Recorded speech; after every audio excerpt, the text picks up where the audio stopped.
네, 안녕하세요. 히쌤교실의 히쌤입니다. 오늘은 6번째 시간입니다. 경제성장과 대중문화 발달로 들어가 볼 거예요. 그럼 같이 선생님과 이렇게 화면 보면서 바로 시작하도록 하겠습니다. 경제성장과 발전, 그리고 외환위기의 극복과 한국경제 현재 경제성장에 따른 사회 변화나 우리 노동, 농민 문제, 대중문화, 그리고 국제교류 확대까지 정말 많은 단어 6개까지 있는데 짧게 바로 보도록 한번 해보겠습니다. 먼저 역사 바로 보기 시간에는 GDP라는 게 갖고 왔어요. 국내 총생산, 국가 총생산인데 우리 이것저것 막 잘 모르겠어요. 그죠? 이건 경제 시간에, 이제 사회 시간에 자세하게 배울 수 있지만 우리는 뭘 볼 거냐? 우리 뭘 볼 거냐? 그냥 이 그래프를 보자는 겁니다. 여기 보면 1960년대부터 이렇게 거의 0에 수렴할 정도로 이렇게 했어요. 거의 발전이 없다가 여기 70년대, 75년대 점점 성장하는 게 보이죠? 그러면서 이게 80년대 그리고 85년을 기점으로 해서 90년 해갖고 쫙 올라가요. 그리고 95년, 2000년, 그리고 95년 사이에 갑자기 뚝 떨어지죠? 이건 여러분들이 예상하겠지만 IMF 때예요. 그리고 2000년 초반에서 다시 쭉 올라갔다가 갑자기 또 뚝 떨어지는 게 있죠? 이거는 2008 금융위기 때입니다. 금융위기 때. 여러분들은 기억하기 힘들겠죠? 근데 부모님들은 정말로 딱 경험했던 그 시기예요. 쭉 떨어지고 지금 현재 우리나라가 쭉 올라가다가 갑자기 뚝 떨어지는 거 역시 코로나 때문이지 않을까 싶은데, 이만큼 이렇게 우리나라 경제가 말도 안 될 정도로 급격하게 성장했어요. 어떻게 이렇게 성장할 수 있었나 전 세계인들의 관심이고요. 우리 또한 이거에 대해서 공부를 많이 해야 하는 부분입니다. 그러면 같이 가보도록 합시다. 첫 번째, 1960년대입니다. 경제개발 5개년 계획이라는 걸 시작했어요. 장면 정부 때 처음 시작하고요. 군사정변, 5.16 군사정변 이후에 다시금 이것들이 이야기되게 되면서 박정희 정부 때 이어받게 됩니다. 첫 번째는 경공업을 육성했어요. 경공업을 육성해서 신발, 의료, 가방 같은 가벼운 공업들을 시작합니다. 가벼운 공업들을 시작하고요. 70년대 이렇게 시작하면서 수출 주도형을 합니다. 국내에서 만들어서 다른 나라에 팔기 위해서 이 산업들을 육성을 했어요. 국가 주도로. 그러면서 이제 점점 수출이 잘 되고 산업이 성장돼 가면서 70년대에는 역시 계속해서 경제개발 5개년 계획을 지속하면서 중화공업에 집중 육성을 해요. 아까는 경공업이라며 지금은 중화공업을 육성하면서 철강, 화학, 조선과 같이 지금 우리나라가 세계에서 1, 2위를 다투는 엄청난 산업들이 이때 성장하게 됐습니다. 그래서 한강의 기적이라고 불리는 고도 성장을 이룰 수 있었어요. 70년대 이후에 급격하게 성장하는 걸 전 세계가 봐왔죠. 하지만 70년대 후반에 석유 파동으로 경제가 위기를 겪게 됩니다. 그러면서 경제 위기가 겹치고 하면서 여러분들 이때 12.6 사태도 역시 이 석유 파동과 무관하지 않다라는 걸 기억하면 좋을 것 같아요. 석유 가격이 급격하게 올랐거든요. 왜냐면 중동 전쟁으로 인해서 석유 가격이 이제 공급이 줄면서 이제 문제가 됐던 것들이 있었습니다. 그리고 80년대죠. 80년대 이제 전두환 정권 이후에 후반 이후에 3조 호황을 계기로 무역 흑자를 발생해요. 금리, 유가, 환율이 다 낮았어요. 그래서 우리나라 수출 위주로 하는 국가에게는 상당히 유리한 상황이 펼쳐지고요. 당시 전 세계가 이제 세계 경제가 호황일 시기였어요. 그러면서 우리나라도 역시 호황을 맞으면서 무역 흑자를 달성하고 아까 그래프에서 봤듯이 계속해서 성장이 급격하게 되기 시작했습니다. 그리고 기술지휘학적 산업들도 성장하게 되죠. 그러고 나서요, 90년대 경제협력개발기구라고 해서 OECD는 많이 들어봤을 거예요. 김영삼 정부 때 OECD에 우리나라가 가입하게 됩니다. 나름 선진국이라고 불릴 만한 국가들이 가입돼 있어서 우리나라가 여기에 들어갔을 때 야, 우리나라도 드디어 선진국 반열에 들어섰다라고 이야기를 많이 했습니다. 그리고 외환 위기로 인해서 국제통화기금 IMF라는 것에 긴급 구제 금융 지원을 받습니다. 여러분들 저번 시간에 했었어요. IMF 김영삼 정부 때 역시 금융 위기로 인해서 이 외환 위기로 인해서 우리나라가 경제적으로 이제 어려움을 겪게 되는 거, GDP 그래프에서도 갑자기 훅 떨어졌던 거, 이 부분입니다. 역시 이것도 여러분들 부모님이 너무도 잘 기억하고 있으실 거예요. 그래서 한번 여쭤보면 좋을 것 같습니다. 이 외환 위기로 인해서 우리나라가 90년대에 휘청을 합니다. 그리고 2000년대 이후에 김대중 정부의 외환위기 극복을 하고요. 정말 빠른 시간 내에 우리나라가 이 외환위기를 극복하고요.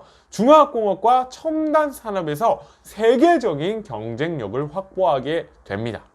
그러면서 여러분들이 잘 아는 삼성, LG, SK, 하이닉스 이런 반도체 분야가 우리나라가 정말로 성장하면서 세계에서 1위를 지금도 놓치지 않고 있죠. 그게 우리나라의 경제에 성장하는 축이 됐습니다.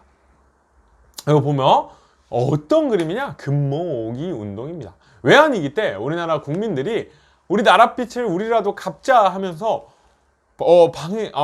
집에 있던 금을 다 꺼내서 기부를 했었습니다.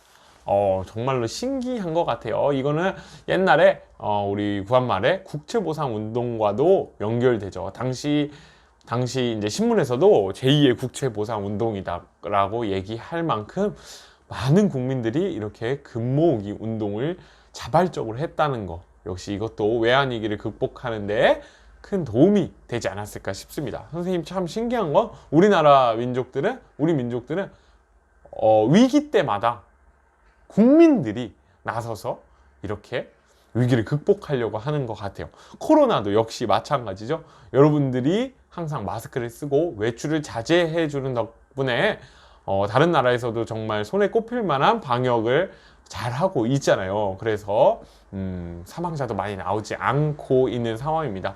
여러분들이 역시 이 위기를 극복하는데 한 축을 담당하고 있다라는 걸 기억하시면 좋을 것 같아요. 역시 여러분들 역사의 한가운데 있다라는 겁니다. 세 번째는 경제 성장에 따른 사회 변화입니다. 산업화와 도시화 문제가 생겨요. 산업 구조가 변화되죠. 이게 뭔 말이냐? 이전에는 우리가 농촌 위주의 경제였죠. 농업을 위주로 했는데 점점 도시로 사람들이 몰리게 돼요. 농촌 인구가 도시로 가요. 왜냐하면 이 농사만 지어서는 살아남기가 힘들어졌어요.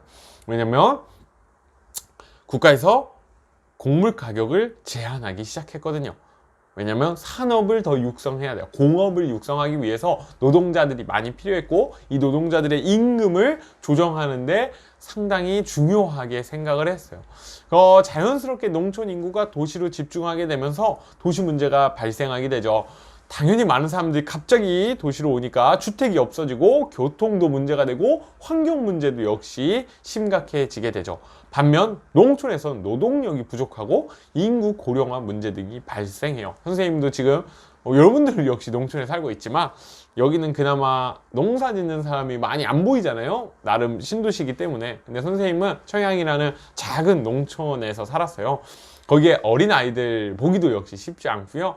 남은 청년들 20대 30대가 농사 짓는 친구는 정말로 손에 뽑죠. 그렇기 때문에 노동력이 정말 부족하고요. 우리 엄마 아빠처럼 나이가 점점 많아지고만 있는 게 이제 큰 문제가 되고 있습니다. 그러고 교통통신도 발달되고 있습니다. 전국이 하나의 생활권으로 연결이 되죠. 차만 타면 서울에서 부산 가는 거 금방이죠. 역시 여기서 홍성에서도 서울 가는 거, 부산 가는 거 언제든지 하루 안에 다 이동할 수 있기 때문에 교통과 통신이 정말로 발달됐다. 그러면서도 역시 문제점이 있는데 노동자 문제입니다. 경제가 급격하게 성장하는 데 있어서는 노동자들의 이 어마어마한 노력이 없이는 있을 수가 없었어요. 그래서 장시간 노동과 저임금으로 아주 열악한 대우를 받고 있었습니다.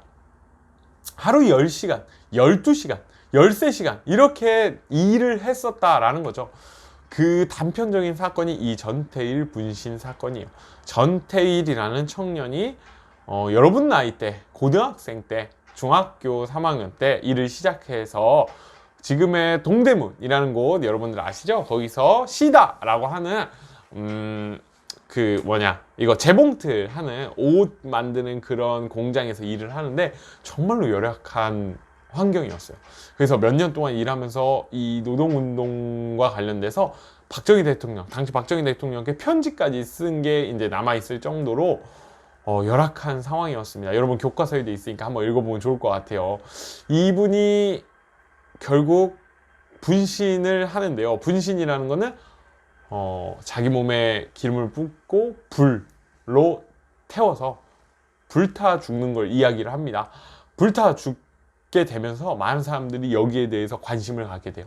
그래서 노동운동이 활발히 전개되고 최근 청년 실업이나 비정규직 문제가 역시 대두되고 부족한 노동력은 외국인 노동자로 채우게 되면서 역시 이것도 문제가 대두되게 되죠. 그래서 급격한 성장에 따른 부작용이 곳곳에서 나타나게 되는데 그게 바로 노동자 문제이기도 합니다.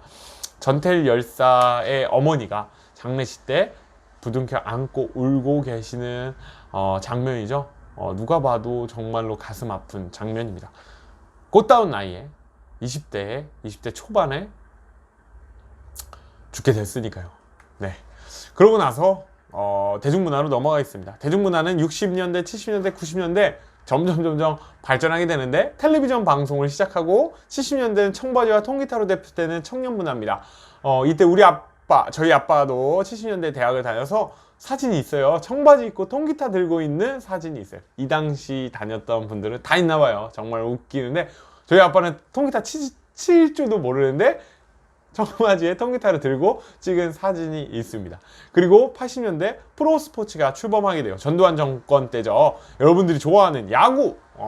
이게 이때 프로야구가 처음으로 등장하게 된 게 바로 80년대고요. 90년대는 우리 문화가 한류라는 이름으로 세계에 확산되고요. 2000년대 지금에 와서는 K-팝으로 더욱 유명해서 방탄소년단이 빌보드 차트 1위에 오르는 기염을 토하는, 그리고 싸이가 막 선풍적인 인기를 끌고 정말 한국 문화가, 드라마가, 다양한 매체가, 영화가 세계에서 내놓으라 하는, 세계에 이름을 알리는 그런 수준 높은 문화가 됐다라는 걸 여러분들이 자랑스럽게 생각하면 좋을 것 같습니다.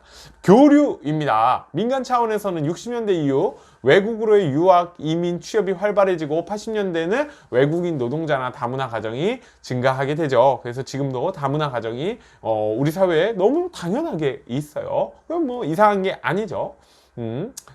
그리고 국가 차원에서 국제연합을 비롯한 국제기구에 가입하고요. UN 평화유지군 파견 등 국제 지원에도 활동을 많이 합니다. 그리고 개인적으로도 우리나라 사람들이 해외 봉사를 가거나 해외에서 선교 활동을 하거나 다양한 일들을 하고 있어서 국제적으로도 교류가 많이 있다라고 보시면 좋을 것 같습니다.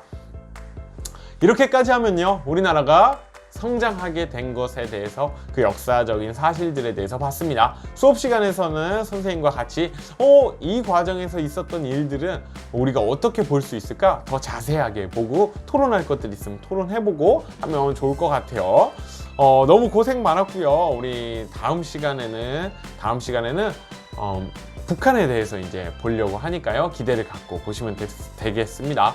여러분들이 이 경제 성장에 대해서 기억해야 될 거는요, 우리나라가 이렇게 급격하게 성장하는 데 있어서는 정부의 역할도 있었지만 여러분들의 엄마 아빠, 여러분들의 할머니 할아버지들이 발벗고 일하신, 여러분들을 먹여 살리기 위해, 여러분들 자녀를 먹여 살리기 위해 일하신 그 공로를 잊어서는 안 되죠.